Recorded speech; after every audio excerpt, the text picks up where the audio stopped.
Hey, what's up, y'all? It's your boy Dumptruck here from Sawicki Speed, makers of handcrafted 2-to-1 304 stainless performance exhaust systems for your Harley-Davidson and Indian motorcycles. And I am sitting at suspension heaven. I am at JRi Shocks.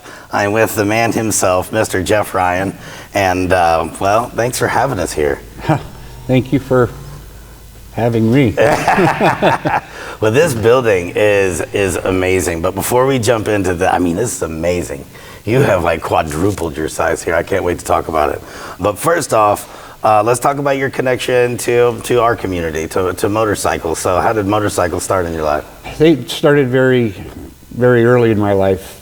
When I was 13, I got my first Yamaha Mini-Enduro. Heck yeah. With my paper route money. And then from there it was dirt bikes. First street bike when I was a freshman in high school. That's what I rode to school. That's what I rode to school basically all 4 years in high school, which led to a job, which was my dream job, was Fox Factory. Oh, that's cool. In the motocross scene. Really enjoyed that and started there when the company was quite young. And then I moved up through the different ranks through production and manufacturing and then sales. And towards the end there, we were putting our motocross suspension on race cars, Indy cars. Huh. And found that the Indy car market was a little behind the times on what shock absorber technology was in motocross. So really motocross was driving all that. And I found myself involved in the car world all of a sudden. And that started my career up out of there. I was then drafted to an IndyCar team in New Mexico with a handful of drivers, Jeff McPherson, Jeff Brabham, but notably, Alan Sir Jr. Oh yeah.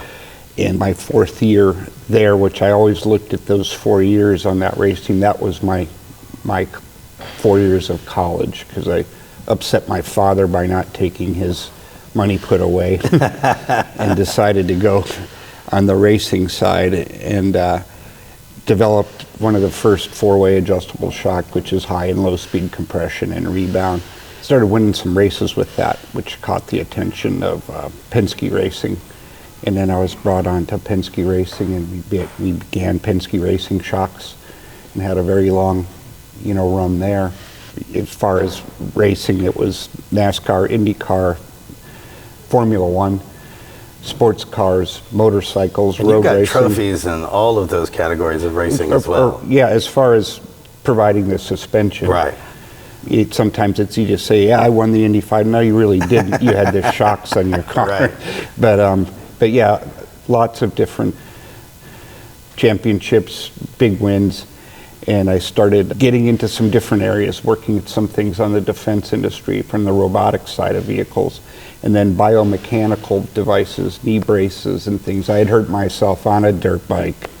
Later, so you just decided to be part of the solution. I always had motorcycles in my life through all of this. Right. So that's always been really one of my passions. And then with that, found out, oh wow, I can use some of the things I'd learned in the industry or my craft, how to apply that to the biomechanical world, as knee braces, even prosthetics in some cases. And that led me to to the JRi portion of my life. And about 17 years ago, left Pennsylvania and came down here to kind of concentrate on that defense autonomous vehicle side and the biomechanical.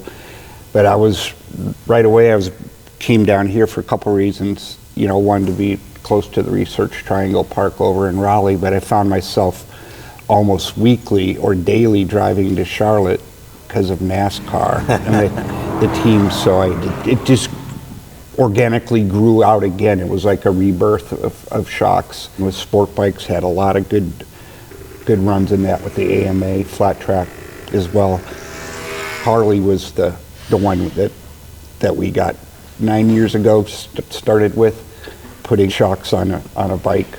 And it just, the best sales part of that was the customers. That was the shocks had little legs. They were the salesmen, because they would just worked, and then the person who had them would tell his friend and their friend. It was kind of like a pyramid, and it's grown and grown, and now I find it to be a large segment of what we still do here, which is still racing, and a lot of commercial things, or we're actually in Well, I mean, you have the space to be expanding into other ventures as well, and that's a recent evolution, right? Yes, because I'm 45 years into doing the shock absorber side of it. That, and then the company, what you're seeing here with the growth of the company is we were acquired about 2.5 years ago by Arnott Industries down in Florida, which is a suspension-centric company, and with their guidance and their help and seeing what the ultimate goal we're trying to achieve is, has helped very much in this becoming a reality. It's coming together nicely, so. Yeah, you could say that, because I'm used to walking into your shop and it being basically you walk in and you've got about 20 feet in front of the house that's like 50 feet long, and that's the shop. That's all of it. You've got people on the phone building shocks over here for motorcycles, a couple of people over there dedicated. You're sitting there building shocks. You've got like one office, and that's, you walk in, you can do a 360, and that's been my experience when walking into your shop. Now here, I can get lost on accident or on purpose. Yeah. I mean, it's a really big space. It's really exciting. When you're doing what you're into, you can get like hyper-focused a lot and forget to enjoy it. Like, I've been in the motorcycle industry since 2009, and there's been times where I'm like, when's the last time I rode for myself? I'm just like, I have no idea. And it's really important to stay connected, so you're able to do that with motorcycles, obviously, because you ride your Harleys. And that's really cool. It's another, like, you can't forget to sit there and like appreciate all the hard work and the years and the people that are a part of it, you know. Yeah. And then, you know, it's not, I don't even have to be a salesman. I can just bring the cars here, drive it. And with the bikes, the first time, you know, we've been doing rear suspensions for a long time, greatly improving, especially if somebody who's riding on the back. When we would go to our, you know, to the rallies and such, we usually could talk the wife into buying the shocks. And then she would be the one that would cash out. Here it is. And then we kept getting pushed. You should do it. You need to do the front end, because once you improve the rear end, then the front end. Then you're lacking, right? It just, and it's not that what Harley produces is bad, but they've got to build a bike in it, and it's got to come in at a price. We love it because Harley-Davidson is great for the aftermarket. Yes, it gives in some cases, it's like a paint, and you can do it. And when we first did the first front inserts, I rode the bike for the first time, and I thought, wow, I could not have made it that much better. Something's wrong. Right, I built it wrong, or did I get too lucky? But then I started having people who first bought it would go out for their little test ride, and then they'd go find themselves in Asheville before they'd come back. And it's very difficult to, how do you sell performance unless you can feel it? Right. And I've always offered, you know, a money-back guarantee. If it does not improve your experience riding your Harley, because it really does, not by 5 or 10%, we're talking about 50%. No, greatly. And it makes it much more fun to ride. It's like when you put a stage kit on your bike and you get that different power band, you just don't want to get off it. You just don't want to go home. Right. And, You want to burn more fuel. and that it gives you that, I feel, that experience. And same thing like with the cars. So going into the commercial world is different than the racing, because racing's at stopwatch, and you're talking tenths of a second, and they're hard to get. Yeah. And I've learned over the years, very hard to get. And in that time, though, you learn so much of what you've done. 80% of what I've done didn't work. 15% of that 20% worked good. The 5% is what worked great. Right. And now I know what that 5% is. And can't buy that. You got to earn it by doing the 80% wrong. It takes a lot of failure and, to get to that point. And I'm not ashamed to say any of that, because I think, the suspension world really changed since I first got it, which was 1979. I was a kid in high school. Yeah. And watching how it's changed and how many other companies have come at it, and how many different people that have worked for me have gone into businesses of themselves, whether they're making shock absorbers or on race teams. And I'm proud of being part of that early on. Was it me? No, it was a lot of people, but I wouldn't change my career path now if I could go back in time and do really it cool. over. So, well, let's talk about some of those trends. Like American V-twin specifically.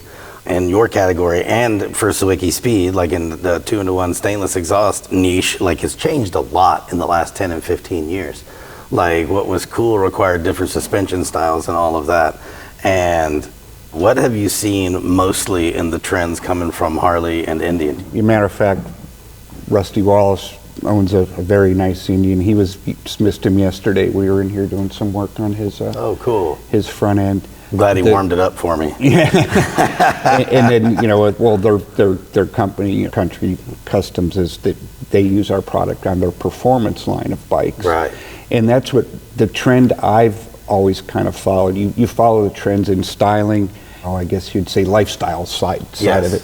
What I'm seeing, the biggest trends in Harley is growing right now is the performance. And with that, you had the performance bagger, you know, the racing series. And so you're seeing more people raising their bike and putting those types of suspensions on it with remote reservoirs. Which is totally opposite of, like, historically the last trends. Like, literally couldn't be farther. Completely the opposite. And when we see those, we've been watching that for a couple years, and there's a point where you go, okay, it's time to jump into this now, because we have the product for it. We always were maybe really reluctant to sell it because we didn't know how to read the trend right. Or if we're overselling something to somebody, I'm not really, it's not how I do it. You want to invest time better than that. Yeah. And now when if it's needed and they want it, we have it. I always try to keep somewhat ahead of what the next trend might be, so I can have something in my back pocket for when that time comes and it's tried, true, and tested and ready to go. Yeah. And, you know, we talked a little earlier about, you know, the air-cooled Sportsters. You know, that's a market that everyone it's always been there, but now that they've stopped making that particular type of Sportster, they're getting popular. They absolutely are. And they have all their different trims, different front ends. You know, they have some inverted forks, some with the 49 millimeter, some with the 39.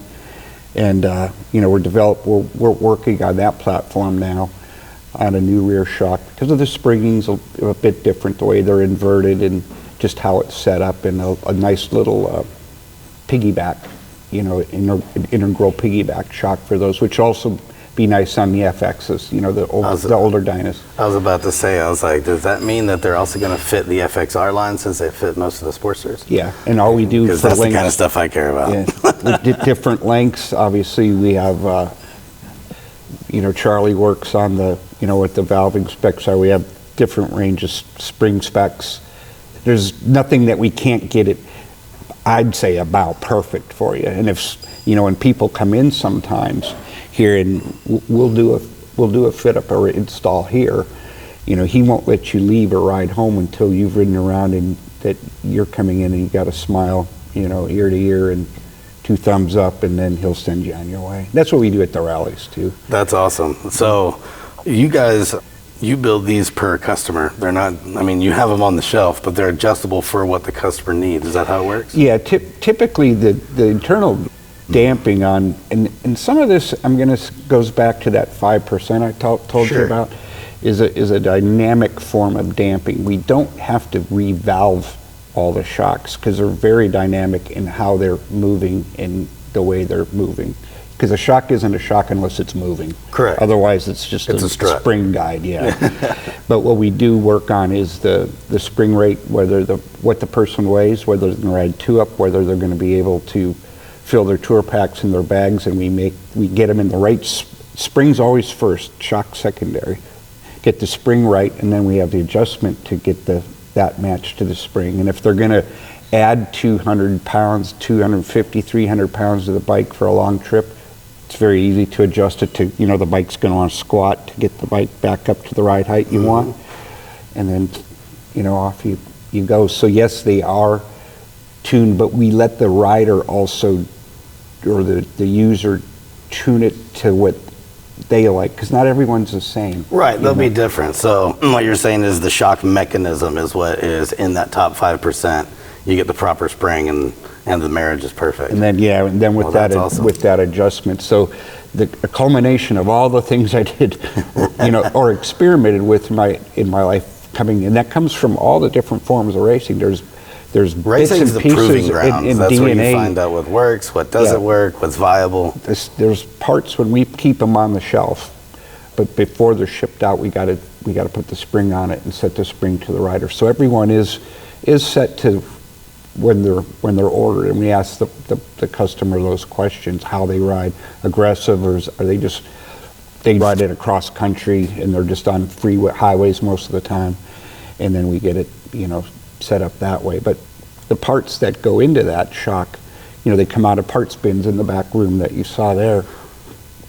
Some of those parts go right into race cars too, and a shock doesn't know necessarily what it's going on. It's what you're telling it to do, how you're setting it up. Right.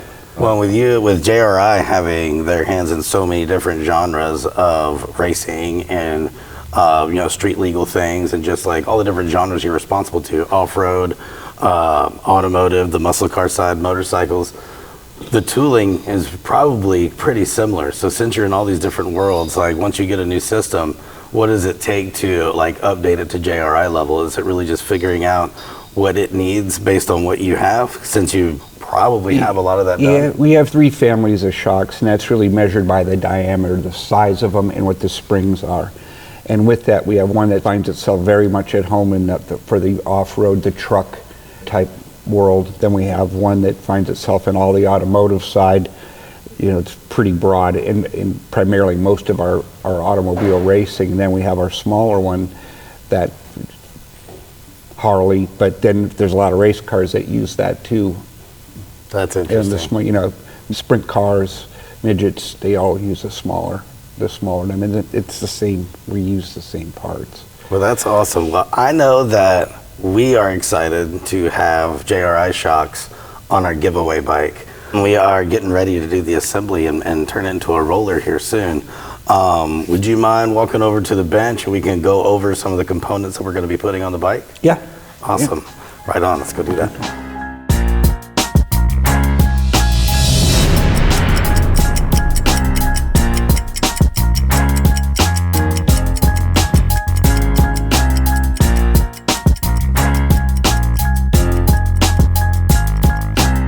You made it to the end of the video. Thank you so much for being a part of what we're doing here at Sawicki Speed.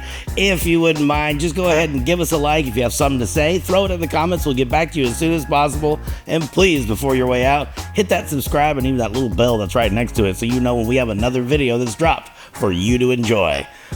I don't know what else I'm supposed to say after that.